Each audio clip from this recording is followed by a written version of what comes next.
తెలుగు సంబరాల తీయదనం అలనాటి రుచుల సరికొత్త రూపం పరంపర స్వీట్స్. హెచ్సియు భూములు తప్పుడు ప్రచారంపై ప్రభుత్వం సీరియస్ అయిన సంగతి తెలిసిందే.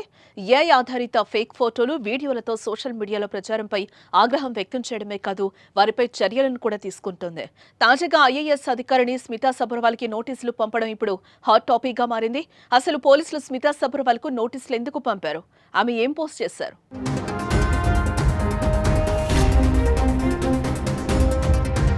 హైదరాబాద్ సెంట్రల్ యూనివర్సిటీ కంచగచ్చిపోలిలో 400 ఎకరాల అటవీ భూమిలో కొద్ది రోజుల కిందట ప్రభుత్వం చేపట్టిన చెట్ల నరికివేత వ్యవహారం తీవ్ర దుమారమే రేపింది.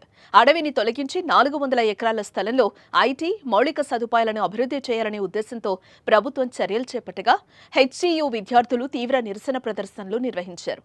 చెట్ల నరికివేతకు వ్యతిరేకంగా ఉద్యమాలు చేపట్టారు. అడవులను నరకడంతో అక్కడ తలదాచుకుంటున్న వన్యప్రాణులు, పక్షులు ఆశ్రయాన్ని కోల్పోయాయంటూ సోషల్ మీడియా వేదికగా కూడా నెటిజన్లు తీవ్ర ఆందోళన వ్యక్తం చేశారు. అదే సమయంలో జింకలు, దుప్పలు, నెమళ్లు ఆశ్రయం కోల్పోయి జనావాసాల్లోకి వస్తున్నాయంటూ కొన్ని ఏఐ ఫోటోలు, వీడియోలు విస్తృతంగా వైరల్ అయ్యాయి. దీంతో దేశవ్యాప్తంగా తెలంగాణ ప్రభుత్వం చేస్తున్న చర్చకు దారితీస్తుంది. దీంతో రేవంత్ రెడ్డి తీవ్ర ఆగ్రహం వ్యక్తం చేశారు.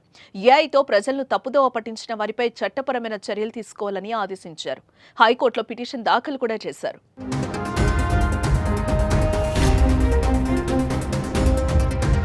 ఈ క్రమంలోనే ఐఏఎస్ అధికారిని స్మితా సబర్వాల్ కు సైతం నోటీసులు అందాయి. సోషల్ మీడియాలో కంచగచ్చిబౌలిలో 400 ఎకరాల అడవిని ధ్వంసానికి సంబంధించిన ఓ ఏఐ సహాయంతో రూపొందించిన ఫోటోను స్మితా సబర్వాల్ షేర్ చేయడంతో పోలీసులు నోటీసులను పంపడం ఇప్పుడు చర్చనీయాంశమైంది. మార్చి 31న హాయ్ హైదరాబాద్ అనే ఎక్స్ సోషల్ మీడియా ఖాతాలో పోస్ట్ చేశారు.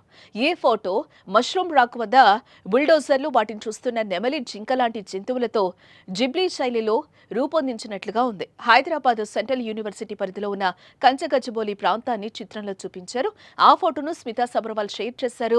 బిఎన్ఎస్ఎస్ లోని సెక్షన్ 179 ప్రకారం స్మితా సబర్వాల్ కు నోటీసులు జారీ చేసినట్లుగా తెలుస్తోంది. ఓ ఐఏఎస్ అధికారికి నోటీసులు రావడం ఇప్పుడు సర్వత్రా ఆసక్తికరంగా మారిందని చెప్పుకోవచ్చు. మరి ఈ అంశంలో ఆమె ఎలా ముందుకు వెళ్తారో చూడాలి.